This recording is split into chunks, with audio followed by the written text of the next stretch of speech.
Your original hometown dealer, Saida, Trudeau Chrysler Jeep Dodge and Ram. Located in downtown Las Vegas, the Mob Museum offers insight into the fascinating underworld through its captivating presentation of criminal acts and actors. As News 25 continues to cover engaging landmarks across Sin City, let's check out the historical context of organized crime here in Las Vegas and across the globe. We are really telling a balanced story. We want to make sure that people understand both the organized crime and the law enforcement side. And I think what's so important about that is that, this is an opportunity to really learn about things that we don't always learn about in history class. We have the real historical artifacts from these historic figures.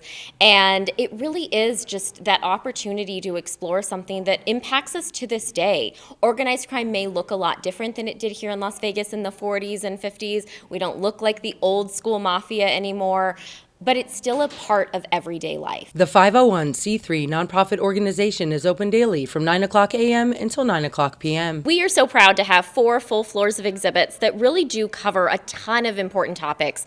We have exhibits that are very focused on the mob and organized crime. We have other exhibits that are very focused on law enforcement, some that are focused on Las Vegas history.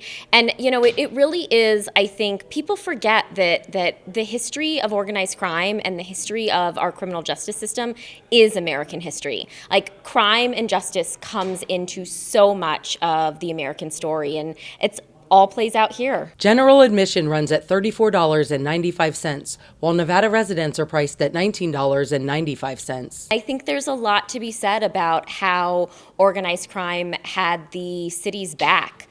I think the one downside is mobsters were not paying their fair share of taxes. So for any Las Vegan today who complains about our schools, complains about our roads, if we'd had a little more tax money in the bank, we might have a little better schools and roads. Mayors Carolyn and Oscar Goodman serve on the Mob Museum's board of directors and are the only known case of a spouse succeeding a spouse as mayor in the history of the United States. The Mob Museum really wouldn't even exist if it wasn't for former Mayor Oscar Goodman. This museum really was his brainchild. For people who don't know, he was a former alleged mob attorney. He'd want that alleged in there.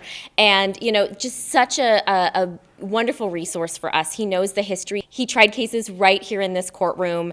And it's just, it's so wonderful to have supporters like that in our community. Smooth like OJ. Yes.